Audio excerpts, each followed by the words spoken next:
말씀 나누기 전에 좀 멀리 떨어져 있지만 우리 서로 인사를 나눴으면 좋겠습니다. 이렇게 되기를 바라는 마음으로, 축복하는 마음으로 잘 되는 사람이 됩시다 하고 서로를 축복하는 시간 같습니다. 축복합니다. 잘 되는 사람이 됩시다. 잘 되는 사람이 됩시다. 여러분 그렇게 되기를 축복합니다. 아멘. 아멘. 자, 이제 다윗이 드디어 이스라엘의 통합왕이 됐습니다. 그리고 평안한 날을 허락해 주셔서 참 다윗의 마음속에 하나님을 위하여 성전을 지어야겠다라는 생각까지도 갖게 하는 이러한 태평한 날이 그에게 찾아왔습니다. 자, 그런데 이 8장에 들어와서는 이 나라 안에만 태평을 이룬 것이 아니라 이 나라 밖에 항상 이스라엘을 괴롭히고 침입했던 그 나라들조차 어떻게 합니까? 다윗의 손에 하나님이 능력을 주셔서 그 나라들을 붙여주셔서 쳐부수고 승리하는 승승장구의 삶이 되는 모습이 기록이 되어 있습니다. 근데 우리가 자칫 오해할 수 있는 게 있어요. 자, 우리 믿음의 사람 보자. 그는 항상 어디로 가든지 승리하고 이기는 삶이 된 거 봐라. 그러니 우리가 누구를 닮아가자? 다윗을 닮아가자라고 자칫 오해하는, 잘못 해석할 우를 범할 수 있다는 것입니다. 그러나 성경은 결코 그런 메시지를 담고 있지 않다라는 거예요. 뭐 누구를 닮아가자, 이 다윗을 봐라, 어떻게 했더니 하나님 앞에 이런 축복을 받지 않느냐, 이런 의미가 결코 아니라는 것입니다. 제가 오늘 아침에 이런저런 준비를 하다가 우리나라에서 어떻게 보면 아니 세계에서 제일 크다는 어떤 교회 설교를 들었는데, 물론 뭐 그런 예화나 이런 메시지가 있을 수 있습니다. 어떤 거냐면 미국의 어떤 사업가를 봐라. 그 사람은 어려서 어머니 앞에 11조를 이렇게 훈련하는 삶을 살았는데 그 11조를 죽는 날까지 하니까 이런 어떤 축복을 받지 않았느냐. 아무개를 봐라. 그의 삶이 이렇게 했더니 이런 축복을 받지 않았느냐. 한 10여 분 동안 여러 사람의 어떤 이야기들을 통해서 그 예화를 이렇게 했더니 이렇게 잘 됐다라는 이야기를 하는 내용을 들었습니다. 물론 때로는 우리가 이 땅을 살아갈 때 우리의 어떤 믿음의 선배들의 행위들을 보고 이분은 이런 상황 속에서도 하나님을 향한 믿음을 잃지 않았구나 라는 측면에서 배울 부분은 반드시 있습니다. 간증으로 우리에게 또 들려져야 할 부분도 있다고 저는 인정합니다. 그러나 여기에서 정말 조심해야 될 그 부분이 뭐냐, 우리 인간이 이렇게 했기 때문에 이런 축복을 받았다라는, 마치 축복이 우리의 어떠한 조건인 양 잘못 전달이 될 수 있다는 거예요. 그러면 11조 했기 때문에 이런 어마어마한 사업의 축복을 받았다라면, 반대로 얘기하면 이분이 11조를 하지 않았다면, 그리고 온전한 11조가 아니었다면 이런 축복을 받을 수 있다 없다, 그런 얘기가 되는 거예요. 논리가 그렇게 성립이 되는 거예요. 내가 하루에 2시간씩, 아니 하루에 6시간씩 꼬박꼬박 지키고 하나님 앞에 기도했더니 내 문제가 풀렸더라. 이거 얼핏 들으면 우리가 배울 만한 이야기이기도 하고 우리에게 또 뭔가 담고 싶은 이런 메시지를 주기도 합니다만, 위험한 게 뭐냐? 그럼 반대로 한번 생각해 볼까요? 이분이 6시간 기도했기 때문에 이 일이 이루어졌다면, 만약 이분이 6시간 기도하지 않았다면 이 일이 어떻게 됐다라는 거예요? 이루어지지 않았다라는 메시지가 된다는 거예요. 여러분, 축복의 주체는 하나님인 줄로 믿습니다.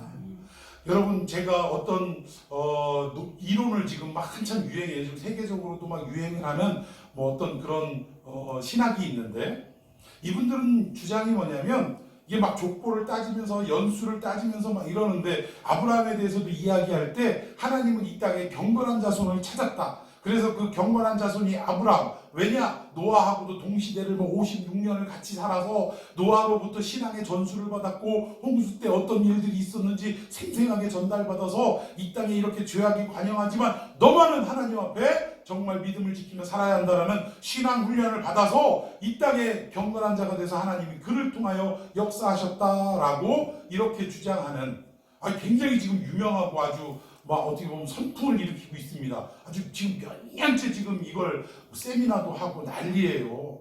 그런데 한 가지 잘 생각해야 될 것은, 하나님이 아브라함이 경건하고 이 모든 죄악 가운데 온전한 사람이기 때문에 그를 뽑았던 것이냐? 아니었다.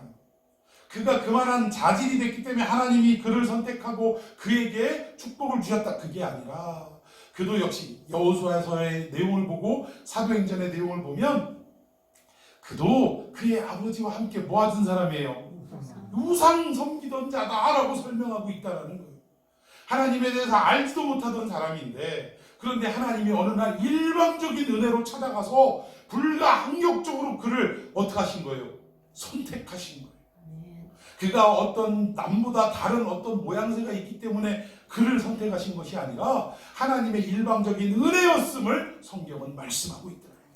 여러분 믿으십니까? 그러니까 우리가 축복을 받는 것은 이러이러했기 때문에 축복을 받는 것이 아니라, 하나님이 우리를 하나님의 백성으로, 나는 뭐 한 게 없어, 나는 알 수도 없어요.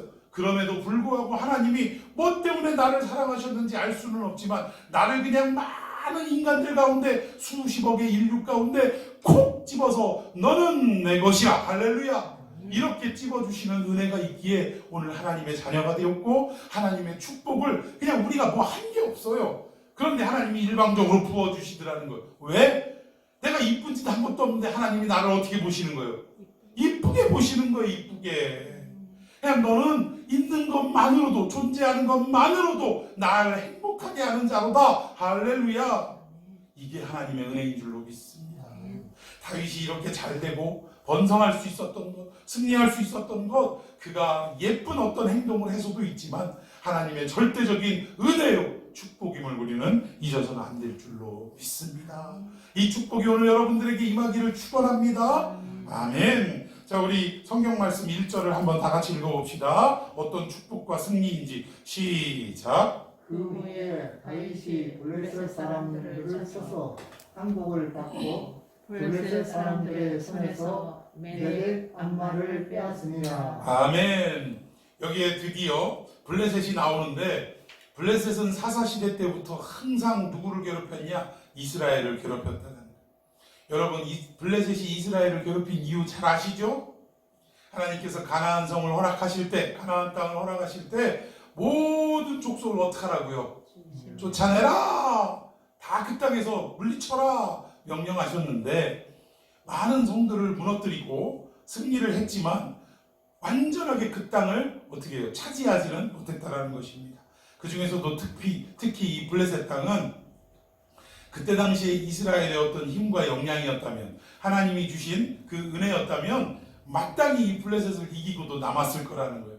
그런데 오히려 이스라엘이 교만해져서, 이 블레셋 그때까지만 해도 자기들과는 견줄 수 없는 상황이었기에, 이거 마음만 먹으면 언제라도 빼앗을 수 있는 땅, 이렇게 생각하고 그들의 문화와 그들의 우상, 여러 가지 것들의 매력을 느끼고 그냥 방치해뒀다는 거예요. 결국 그것이 그들의 옆구리에 가시가 되어서 사사시대 내내 이스라엘을 괴롭히고 정말 못살게 굴었던 나라가 누구였냐? 블레셋이었다라는 것입니다.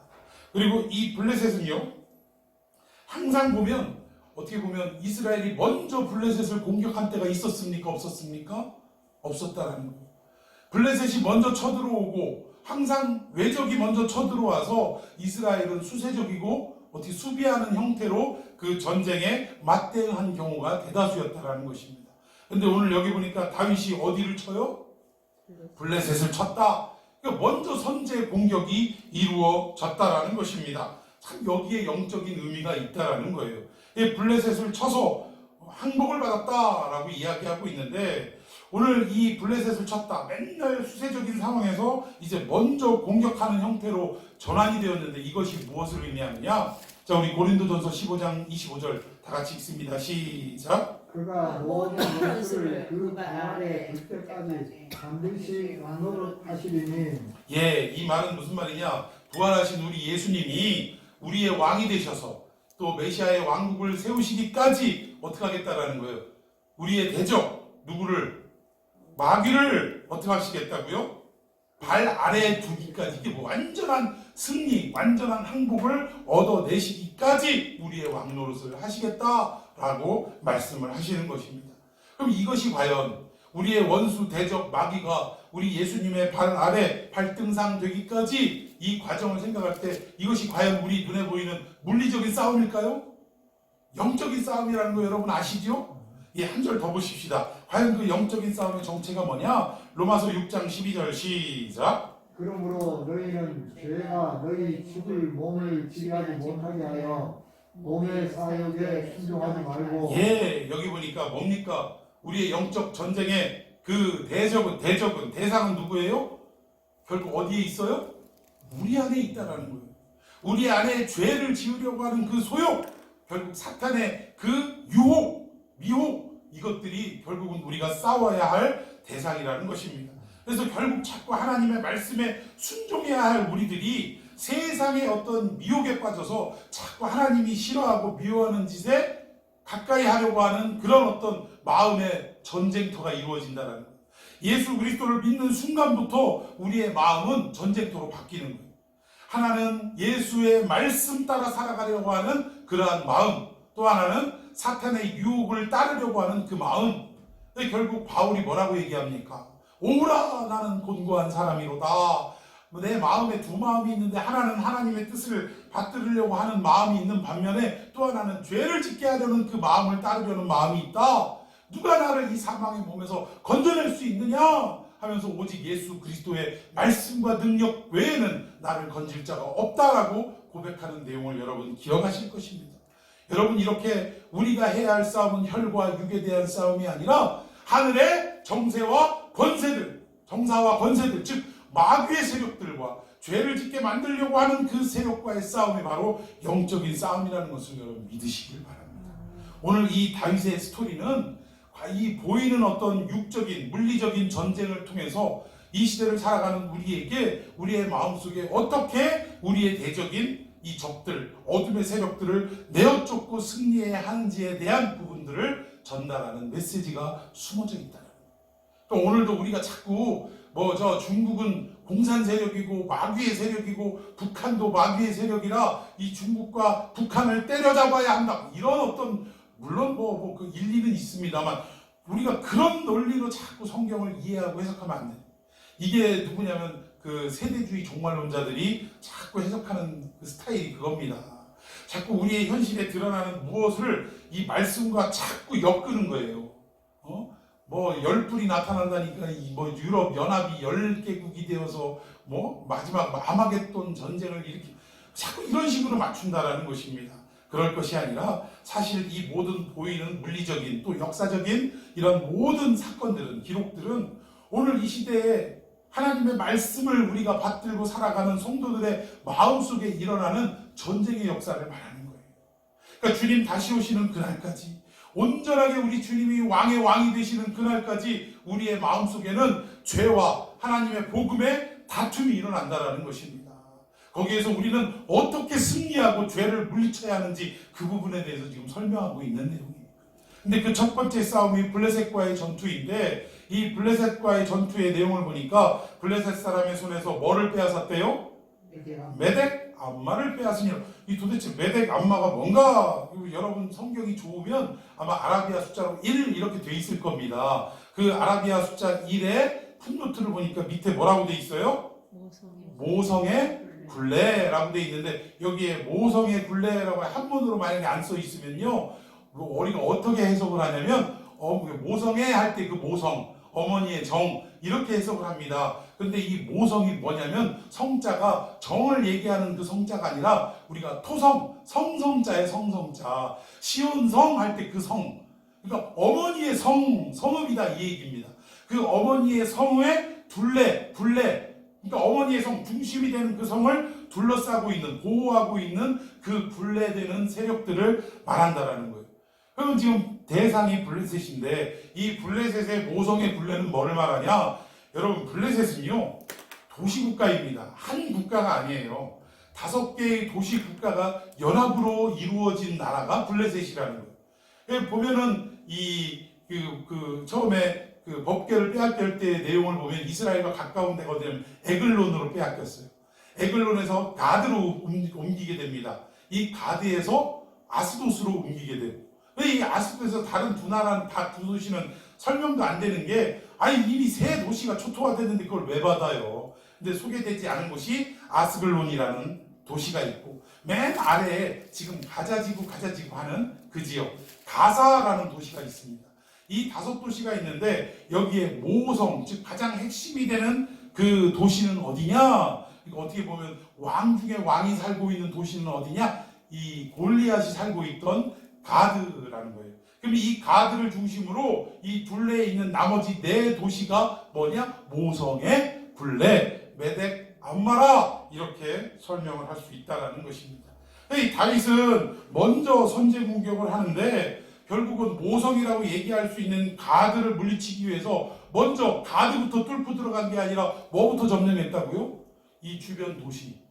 이 가드를 보호하고 있는 주변 도시부터 완전하게 함락을 했다라는 것입니다.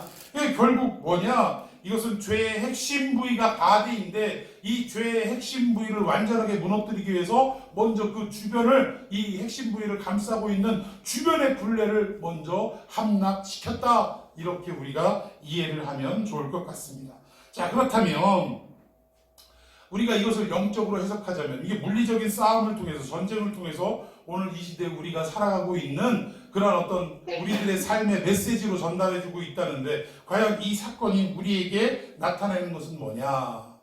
결국 이 모성을 우리가 그 핵심 부위를 점령하기 위해서 먼저 이 굴레를 무너뜨리고 그 다음에 가장 핵심이 되는 모성을 무너뜨리는 절차를 밟아야 되는데 여러분 이게 뭘 말하냐면 이 죄를 말하는 것입니다.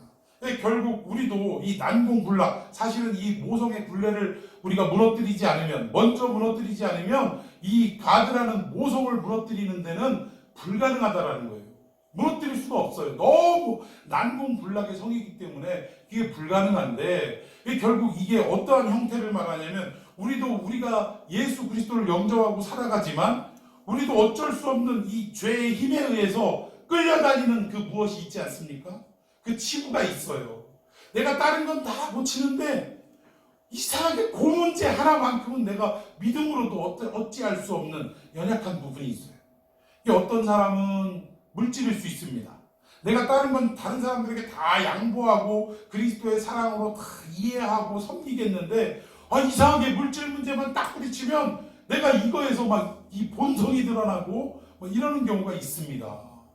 교회 안에서 돈 문제 때문에 장로님과 권사님이 치고받고 싸우고 난리가 나고 나중에는 장로님이 권사님 돈이 그렇게 좋나? 그러니까 권사님이 내는 돈 예수 없이는 살아도 돈 없이는 못 산다. 이렇게 막 서로 본심은 아니겠지요. 그러나 그 싸움의 현장을 목격하는 많은 그리스도인들 주변의 성도들이 눈살이 찌푸러지겠습니까? 안 찌푸러지겠습니까? 오히려 안 좋은 영향력을 끼치게 되고 오히려 교회가 손가락질을 받게 되는 그러한 일들을 하게 된다는 거예요. 이렇게 우리가 정말 예수로 인해서 완전하게 변화된 것 같지만 우리도 어찌하지 못하는 이런 치부가 있다는 거예요. 이거를 완전히 무너뜨리기 위해서는 어떻게 해요? 다른 모성의 굴레들을 먼저 무너뜨리는 역사가 있어야 되고 그리고 마지막 그 절정이 우리가 어찌할 수 없는 그것을 하나님의 은혜에 맡기며 정말 순종하고자 하는 우리의 노력과 우리의 역사도 반드시 뒤따라야 된다. 그럼 마침내 어떻게 됩니까? 이 블레셋의 모성조차도 무너지게 될 줄로 믿으시기를 바랍니다. 오늘 이 전쟁을 보니까요, 지도를 보니까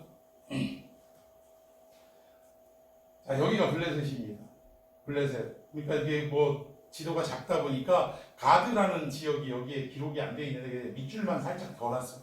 이 가드를 무너뜨리기 위해서 여기에 가사, 또 이 위에 아스글론, 이 위에 에글론, 그리고 여기 가드, 그리고 여기에 아스돗.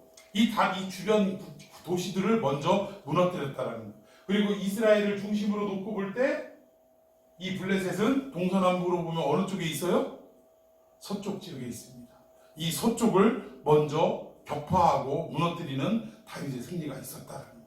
자, 그리고 두 번째 우리 2절 한번 읽어봅시다. 시작. 다윗이 또 모압을 쳐서 그들로 땅에 엎드리게 하고 줄로 되어 그 줄기의 사람은 죽이고 한 줄기의 사람은 살리니 모압 사람들이 다윗의 종들이 되어 조공을 드립니다. 네, 두 번째 나라는 모압이라는 나라가 등장을 합니다. 이 모압도 다윗의 손 아래 넘어가게 되는데, 자, 먼저 모압을 보면 이스라엘을 중심으로 모압은 오른쪽, 요단 동쪽 지역에 있습니다.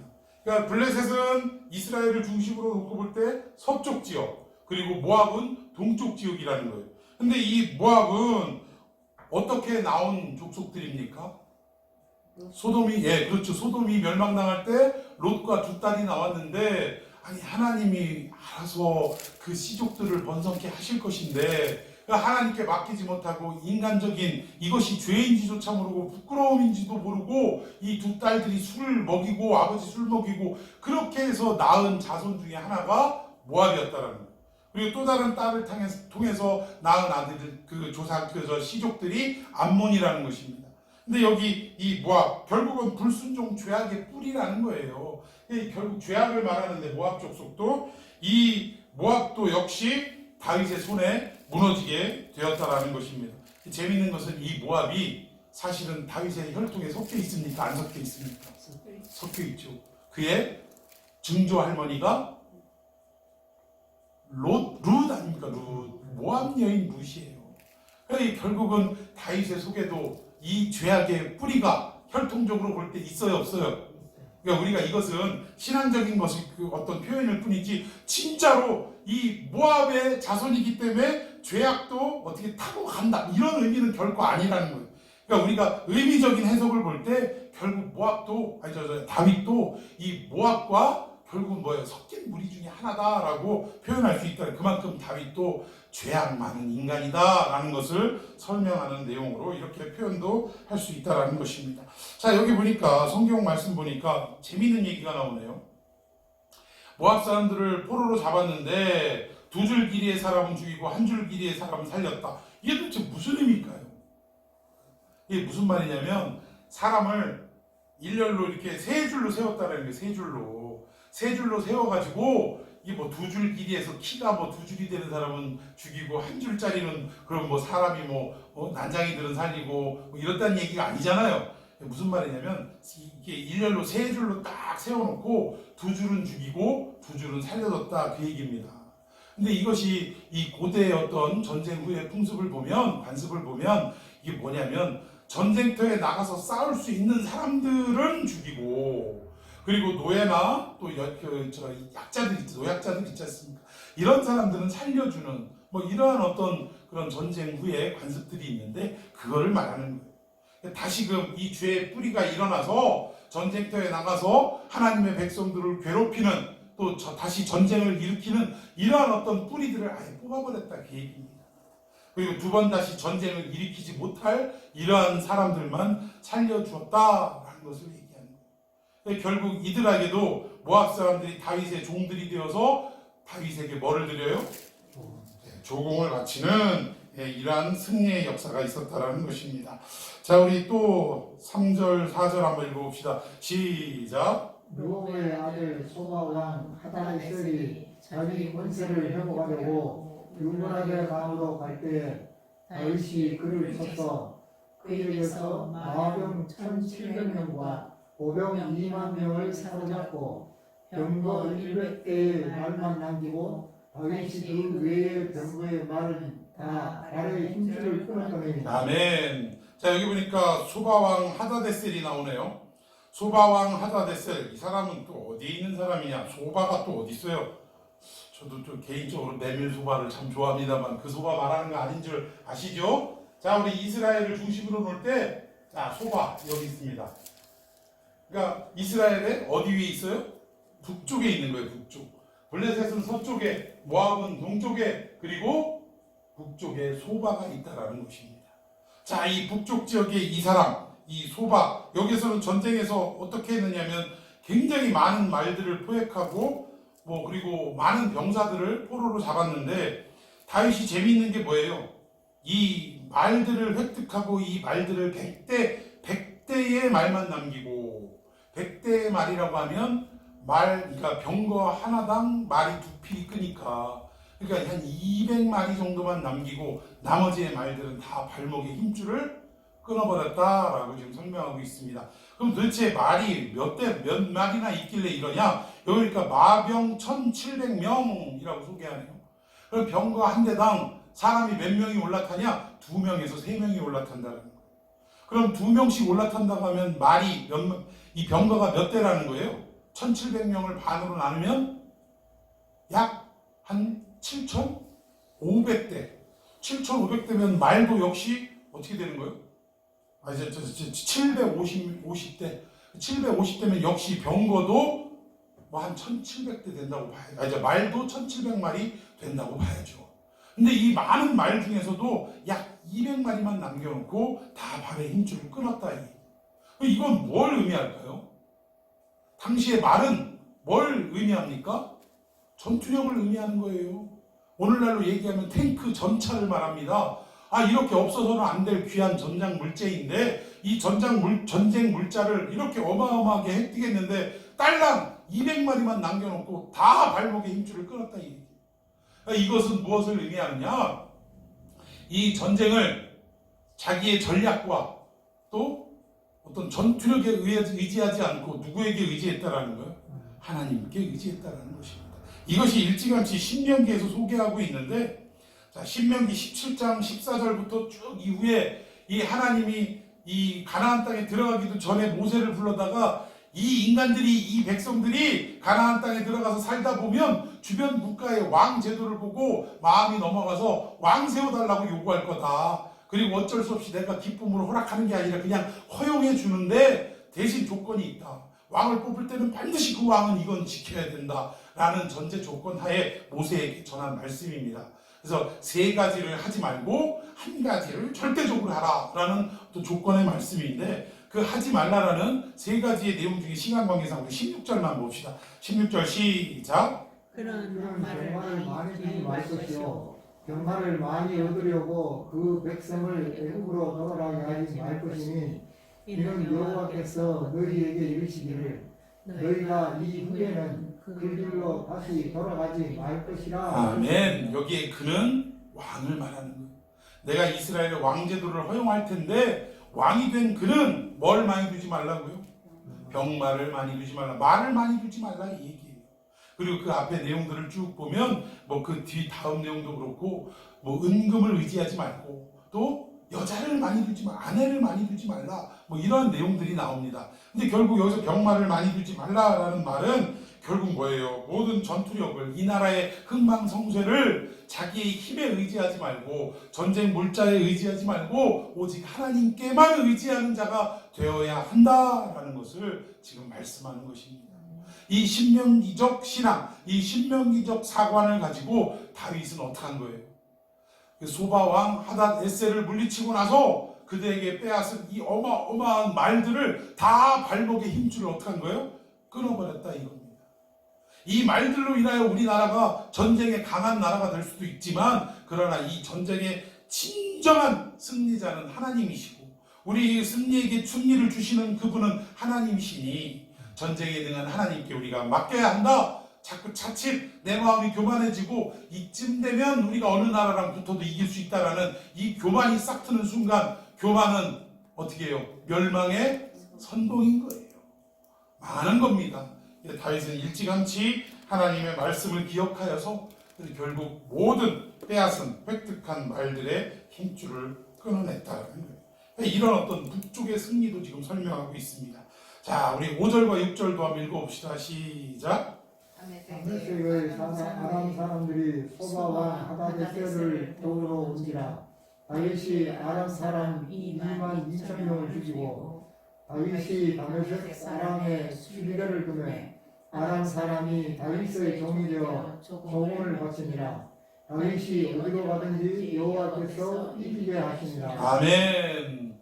자, 이 북쪽의 승리가 이루어졌는데 다 끝난 줄 알았더니 이 소바를 다 쳐부쉈더니 무슨 일이 있었냐? 이 위쪽에 아람이라는 나라가 있습니다.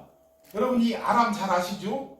예, 열왕기상 5장에 보면 정말 왕 다음으로 어마어마한 권력을 진 장군이 하나 있었어요. 근데 안타깝게 그에게는 고칠 수 없는 질병이 있는데 그게 뭐였죠? 문둥병. 그 사람 이름은 나아만 장군입니다. 나아만 장군. 그 나아만 장군이 소속되어 있는 나라가 어느 나라? 아람 나라. 이 아람 나라가 이상하게 이 소바와 친했어요. 그래가지고 이 소바 지역임에도 불구하고 이 다메섹이라는 지역에, 다메섹 보이시죠? 소바 바로 밑에 이 다메섹이라는 지역에 아람 사람들을 파견해가지고 그곳에 살게 했다는 거예요.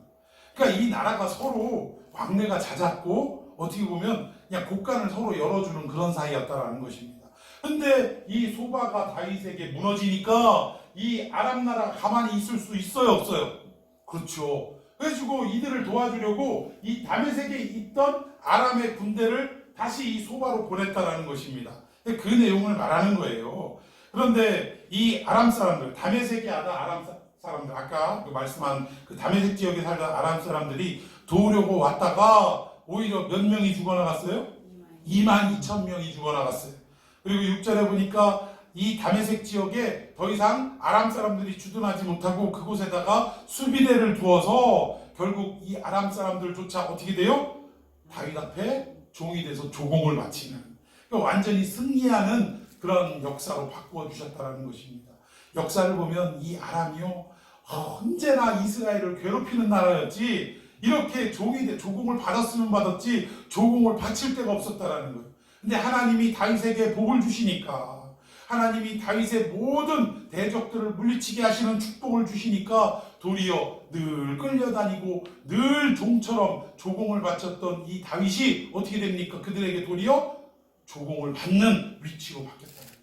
주인의 역할로 바뀌었다는 것입니다. 그리고 나서 6절 마지막 가장 중요한 부분입니다. 한번 다 같이 읽어봅시다. 시작. 다윗이 어디로 가든지 여호와께서 이기게 하십니다. 아멘. 이런 축복을 하나님이 주셨대요. 서쪽 블레셋도 물리치고 동쪽 모압, 그렇죠. 모압도 물리치고 북쪽 소바와 아람도 물리치게 하셨는데 그 결과가 다윗이 잘나서가 아니라 뭐라 그래요? 다윗이 어디로 가든지 여호와께서 어떻게 하셨다? 하나님이 하셨다 이 얘기예요. 아무리 다윗이 잘났다 할지라도 하나님이 그와 함께 하시고 그에게 축복하지 않으시면 이런 일들은 불가능하다 이 얘기입니다. 제가 말씀 서론에 말씀드렸지요. 다윗을 닮아가자 이 얘기가 아니라는 거예요. 다윗에게 축복하신 그 주체자가 누구냐? 결국 살펴봤더니 누가 하셨더라? 하나님이 하셨더라. 우리의 삶도 다윗을 닮아가려고 할 것이 아니라 다윗에게 역사하셨던 축복하셨던 하나님이 우리의 인생의 주인이 되어 주시기를 간절히 바라는 마음이 오늘 본문을 통해 나타나야 한다는 거예요. 이게 사실은 하나님의 말씀의 메시지고 핵심이라는 것입니다. 자, 성경적인 이유가 있어요. 여기 자, 또 계속 보십시다. 7절 시작. 다윗이 하다데셀의 신복들이 가진 금방패를 빼앗아 예루살렘으로 가져오고 또 다윗 왕이 하다데셀의 골 베다와 베로데에서 매우 많은 놋을 빼앗았느니라. 자, 좀 넘어가서 10절 읽어봅니다. 시작. 노아가 그의 아들 요람을 보내 다윗 왕에게 문안하고 축복하게 하니 이는 하다데셀이 도리와 더불어 전쟁이 있던 터에 다윗이 하다데셀을 쳐서 무찌름이라. 요람이 금그릇과 금그릇과 녹그릇을 가지고 오니라. 예, 여기 보니까 도이가 나옵니다. 이 도이는 어떤 사람인가 봤더니 하다데셀하고 항상 적대적인 관계 속에 있던 사람이에요.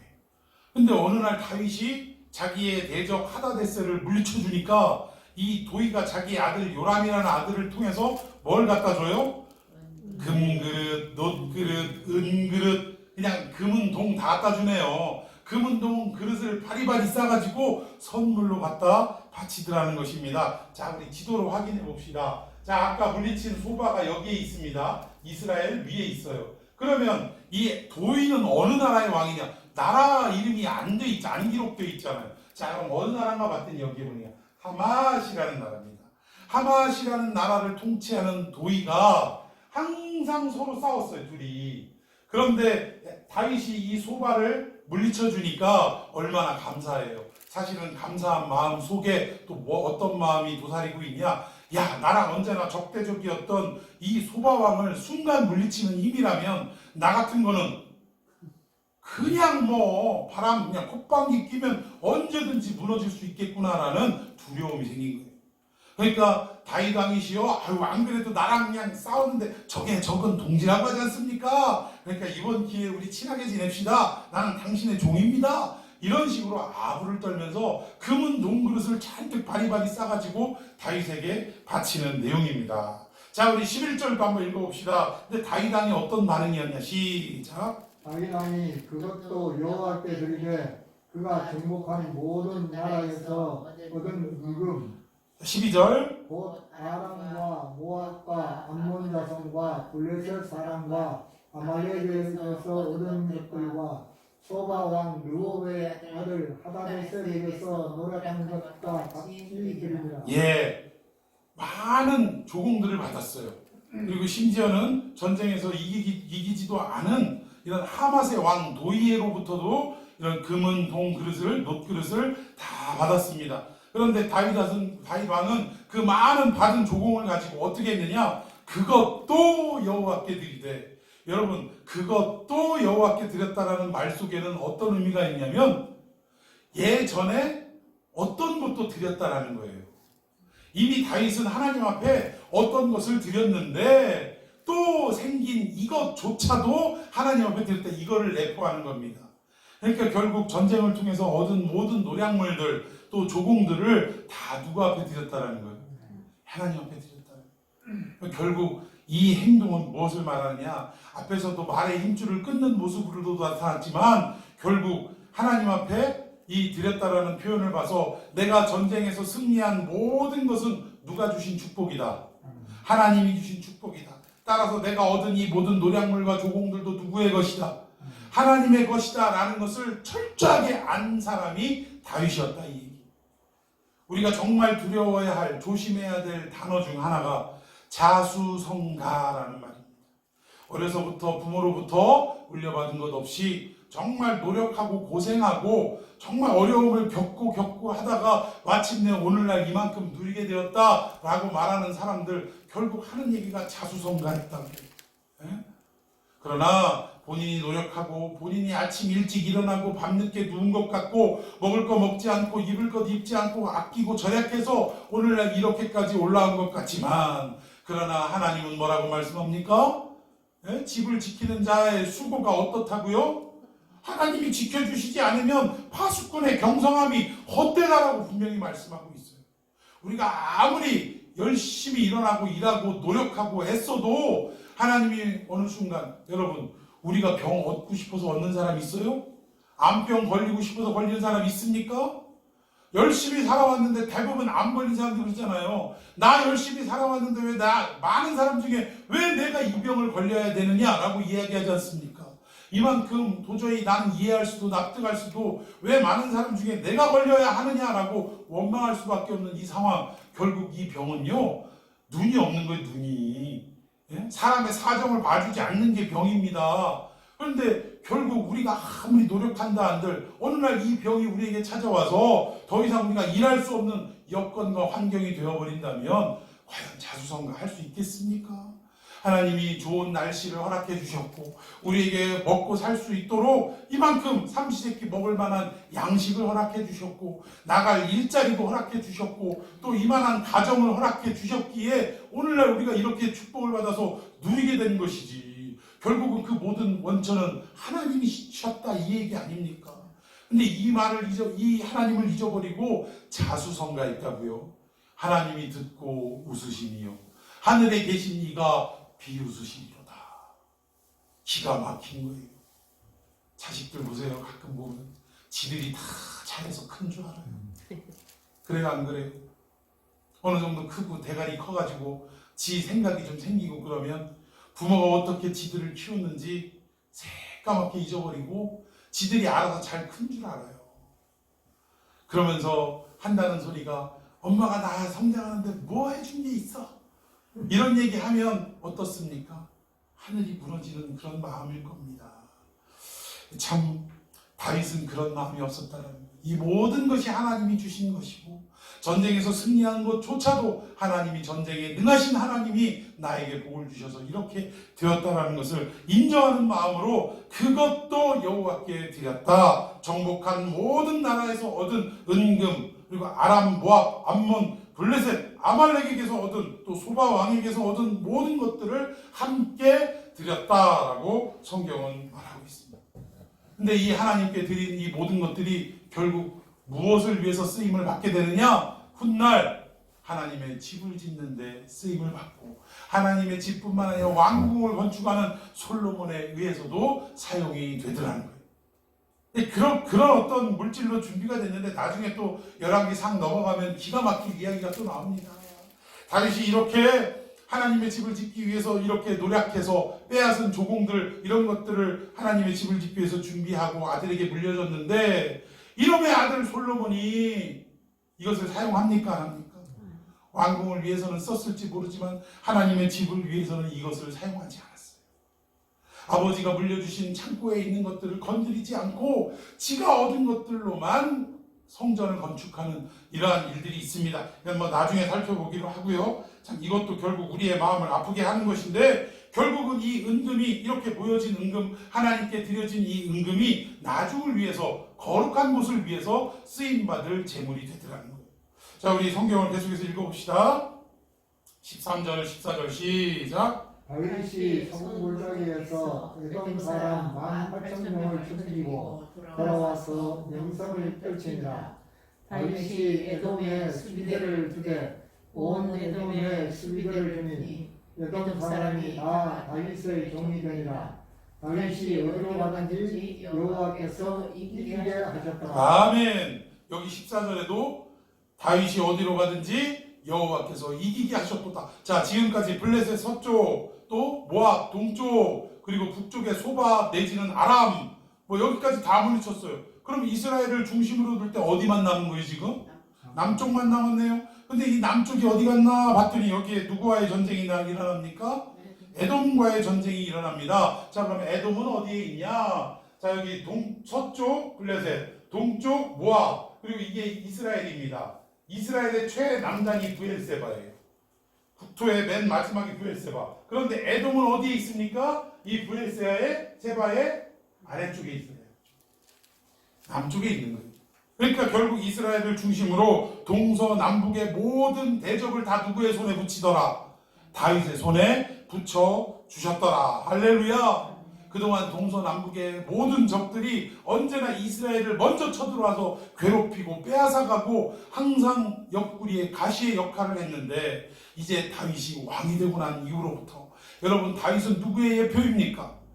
예수 그리스도의 예표예요. 즉 예수님이 이 땅에 왕으로 오신 그때부터 이제는 맨날 공격만 받던 죄로부터 공격받던 우리들의 삶이 이제는 죄를 향해 먼저 선제 공격을 하는 이러한 삶으로 바뀔 것을 지금 다윗의 삶을 통해 우리에게 전해주고 있다는 거예요. 여러분 지금 여러분들은 언제나 죄로부터 수세적인 공격을 당하는 삶을 살고 계십니까? 아니면 이 죄를 향해 먼저 싹을 잘라버리는 공격적인 삶을 살고 계십니까? 여러분 저는 후자의 삶을 살아가기를 축원해 드리겠습니다. 여기 에돔 사람 18,000명도 쳐 죽이고 그리고 돌아와서 명성까지도 떨쳤대요. 그리스도인으로서 우리가 이 땅을 살아갈 때 저 사람은 진짜 백이야 라는 명성을 떨치는 역사가 있기를 바랍니다. 언제나 죄와 뒹굴고 함께 밥을 먹으며 이렇게 우리가 어찌 그리스도인으로서 칭찬을 받을 수 있겠습니까? 온 나라를 뒤집히는 정치적인 어떤 문제가 생겼을 때 그 정치가나 내지는 그 정치가의 부인이 교회를 다니는 안수 집사네, 뭐 장로네, 뭐 권사네 이런 얘기가 나올 때 여러분 죄와 뒹굴던 그 사람들이 결국 그리스도인이라는 게 딱 나타날 때 이것이 명성이 되겠습니까? 그렇지 않다는 거예요. 이런 일들 때문에 교회의 명예가 땅에 떨어지고 짓밟히고 교회를 아주 그냥 우습게 생각하는 거예요. 순 못된 것들만 다니는 데가 어디예요? 그런 오해를 불러 사두라는 것입니다.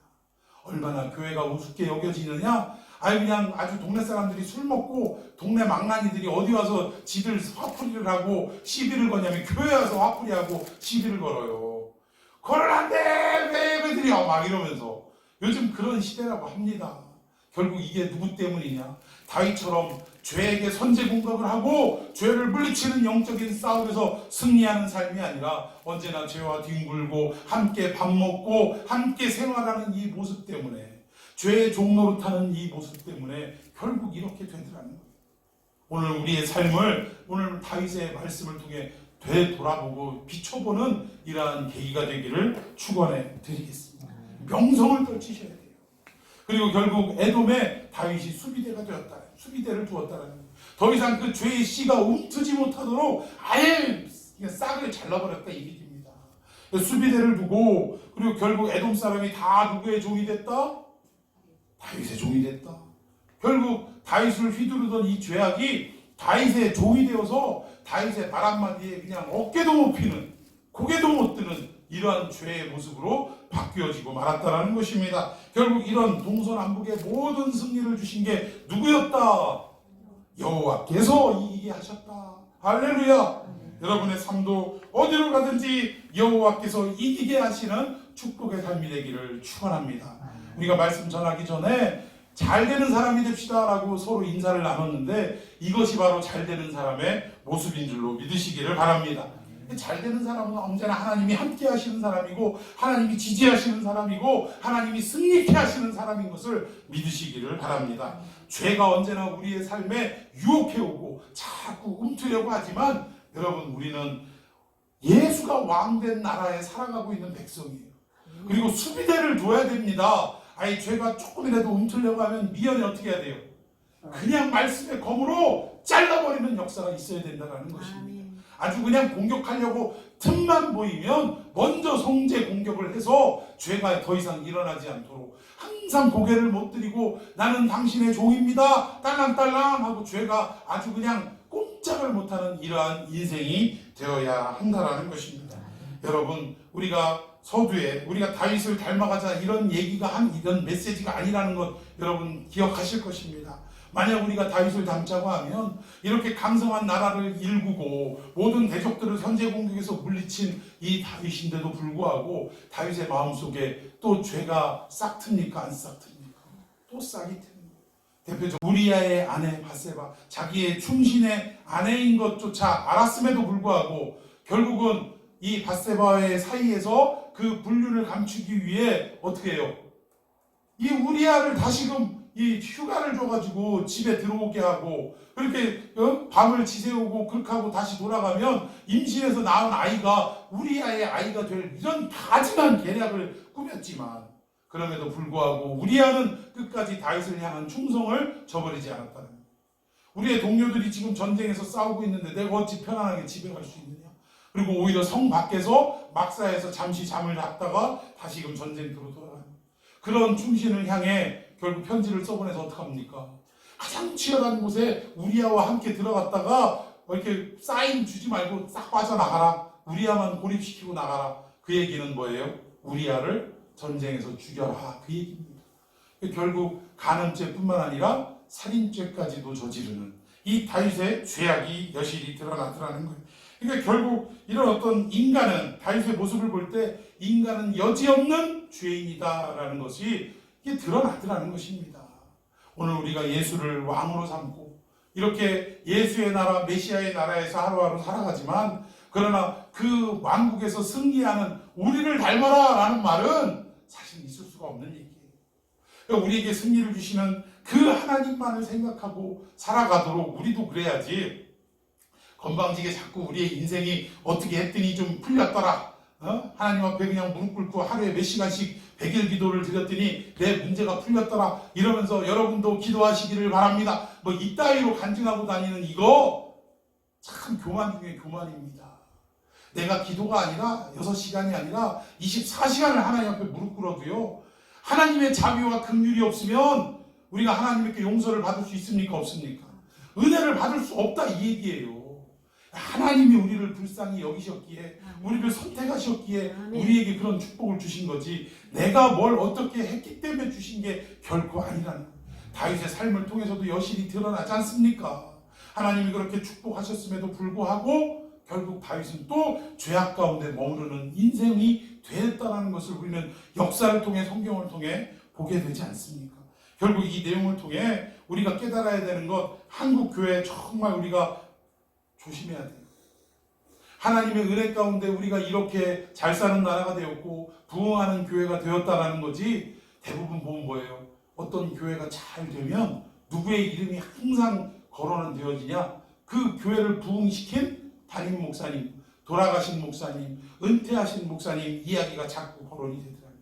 오늘도 온누리 교회 예배를 잠깐 기독교 모습을 봤는데 기도하는 그 목사님 그 기도 내용에 일본을 향해 지금 선교하고 있다라는 어떤 이런 내용들에 대한 기도 가운데 우리가 일본을 미워하지만 그런 가운데서도 일본을 향한 선교의 물꼬를 트시고 살아계시는 동안 끝까지 그 선교에 힘을 다하셨던 하용조 목사님에 대한 막 칭송 기도가 한참 막 나오더라고요.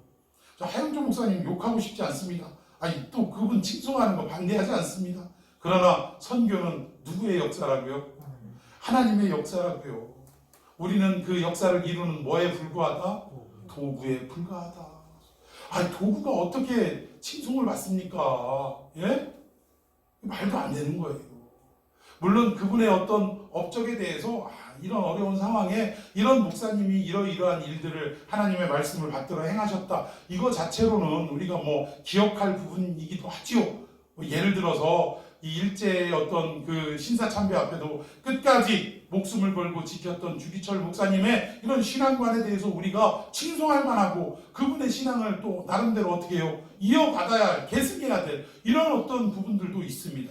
그러나 사실은 엄밀히 따지면 교회의 어떤 선교의 역사라든가 교회의 부흥의 역사라든가 이 모든 것들이 무슨 뭐 제자 훈련했다고 됩니까? 그 프로그램을 만든 목사님의 능력 때문입니까? 가끔 보면 그래요. 그 목사님에 대해서 막 얘기할 때 그래도 우리 교회가 그 목사님이 아니었으면 이렇게 부흥할 수는 없어. 여러분 그 목사님에 대해 칭찬하는 건 좋습니다만 그 목사님이 없다고 부흥이 안 됐다면 우리 하나님이 하신 일은 뭐라는 얘기입니까? 우리가 이런 것들을 조심해야 돼요. 결국 우리 한국교회가 조심해야 될 부분은 뭐냐면 그동안 한국교회에 사람의 이름이 영광을 받았던 일들이 너무나 많다라는 거예요. 특히 교회의 지도자인 목사님들이 이런 일들이 너무나 많았다는 겁니다. 오죽하면 웃지 못할 농담, 성부, 성자, 성령, 담임 목사 이런 얘기가 나오겠냐고요. 목사님은 누구하고 동기동창? 하나님하고 동기동창. 그래서 하나님 목사님의 말씀은 곧 누구의 말씀? 하나님의 말씀. 아니 참 그 목사님이 하나님의 말씀을 받들어서 대언하는 역사가 있다면 그 목사님을 통한 하나님의 말씀 이렇게 표현하는 거 무리가 아닙니다만 아니 목사님의 모든 이야기가 다 하나님 말씀이에요? 그럼 목사님은 오류가 없다 이 얘기입니까? 아니라는 거예요. 그러니까 이걸 분별하지 못하니까 성도들이 무지하니까 오히려 목사를 이렇게 만드는 겁니다. 오? 되네? 처음에는 막 어렵고 아닙니다 막 이러다가 이게 요즘 그런 얘기 있잖아요. 그 호의가 반복되면 뭔 줄 알아요? 이게 권리인 줄 알더라고요. 그러니까 목사한테 예의로 자꾸 이렇게 자꾸 하다 보면 처음에는 아닙니다, 천만에입니다 이러지만 이게 자꾸 습관이 돼버리면 목사의 마음속에도 당연히 이건 내가 누릴 권리다라고 생각하게 된답니다. 참 이게 목사님들의 언행에도 조심해야 될 게 목사님들이 이 성도들에게 이 쉽게 반말하고 마치 자기가 하나님을 대신하는 어떤 예언자, 선지자인 양 오늘날 선지자가 어디 있어요? 참 조심해야 돼요. 선지자라니요. 선지자가 무슨 선지자예요? 이미 선지자의 시대는 어떻게 된 거예요?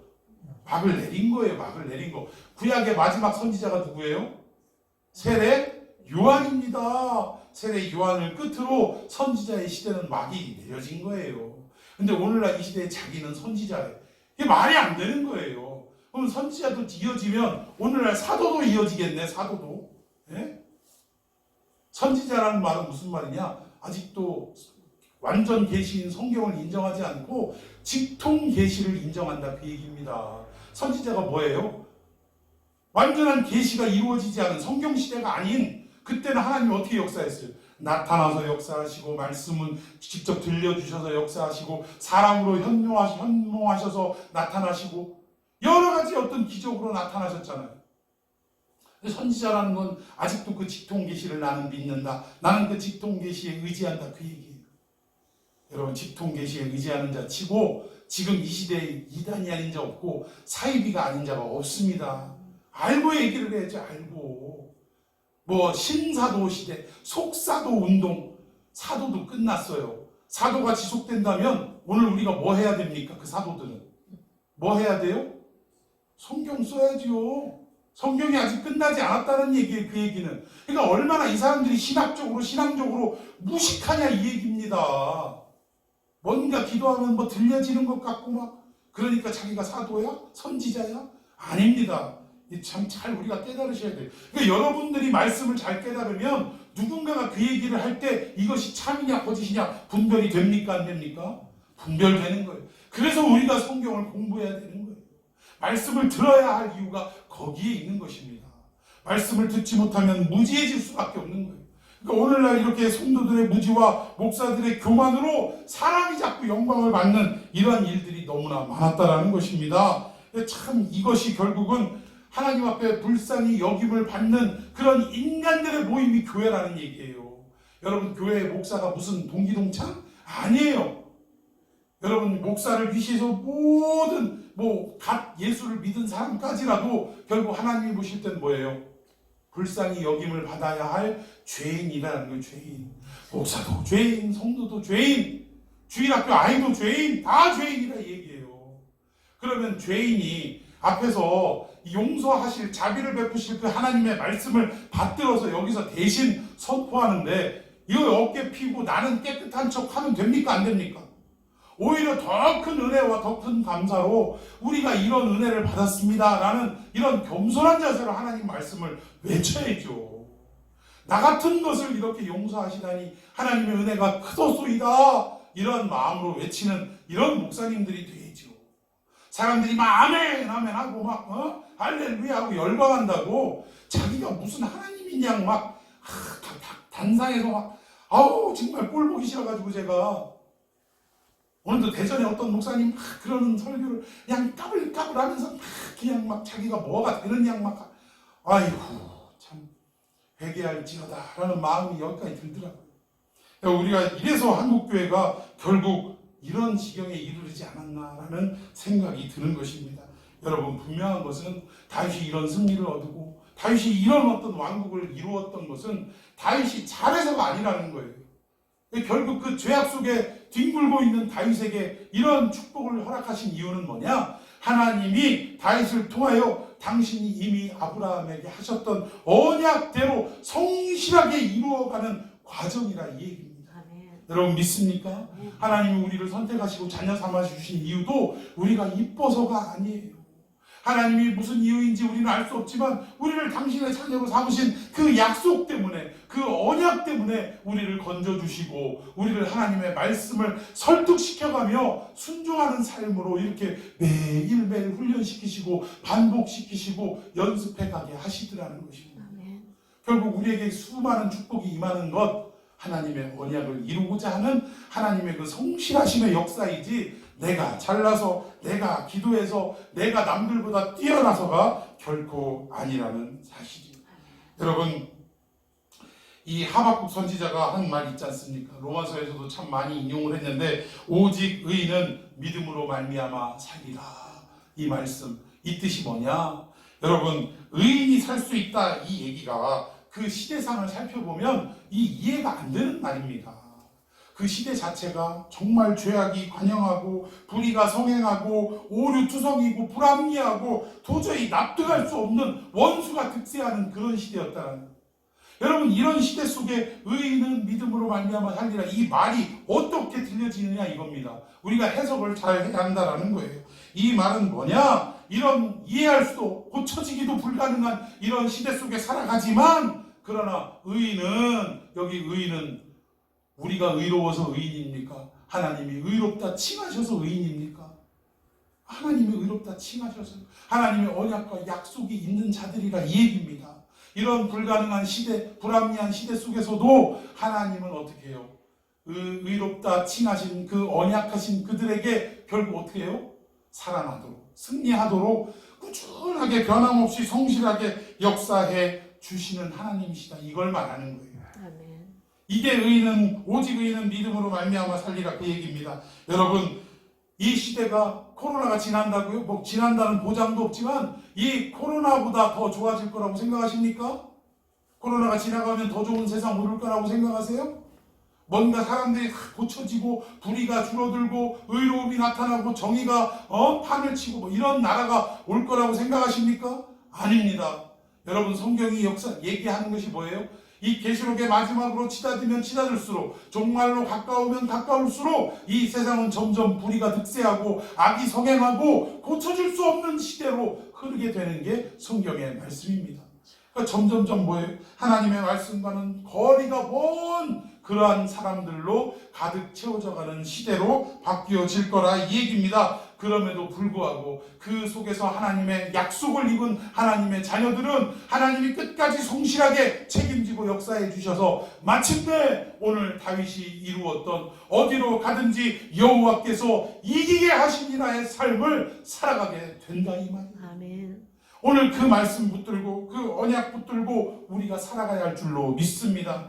자, 우리 6절 서쪽, 동쪽, 북쪽을 이기게 하신 후에 하나님의 말씀, 그리고 마지막 남쪽을 이기게 하시고 난 하나님의 말씀, 이 말씀을 다시 한번 읽어봅시다. 6절 시작. 다윗이 다메섹 아람의 수비대를 두매 아람 사람이 다윗의 종이 되어 조공을 바치니라.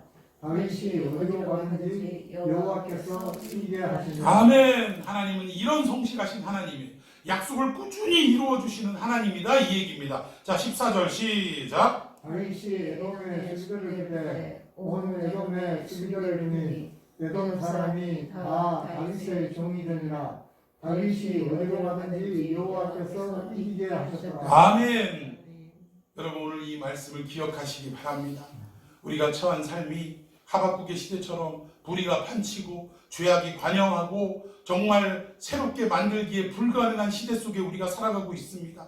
어떻게 우리가 잘 살 수 있을까? 이건 나중 문제. 믿음이라도 지키며 살아갈 수 있을까 싶을 정도로 이 죄악이 관영한 시대에 우리가 살아가게 된다라는 것입니다. 그럼에도 불구하고 우리가 다시 한번 말씀을 통해 위로를 얻어야 될 것이 뭐냐? 이러한 시대 속에 삶에도 불구하고 하나님은 끝까지 성실하셔서 우리를 어디로 가든지 이기게 하시는 그 언약이 이루어지는 삶을 살아가게 하신다라는 이 말씀에 우리가 위로를 얻어야 될 줄로 믿습니다.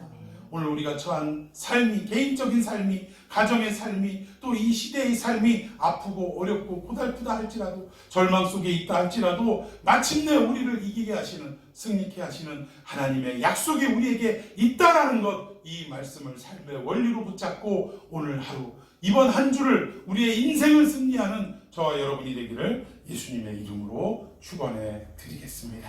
자, 오늘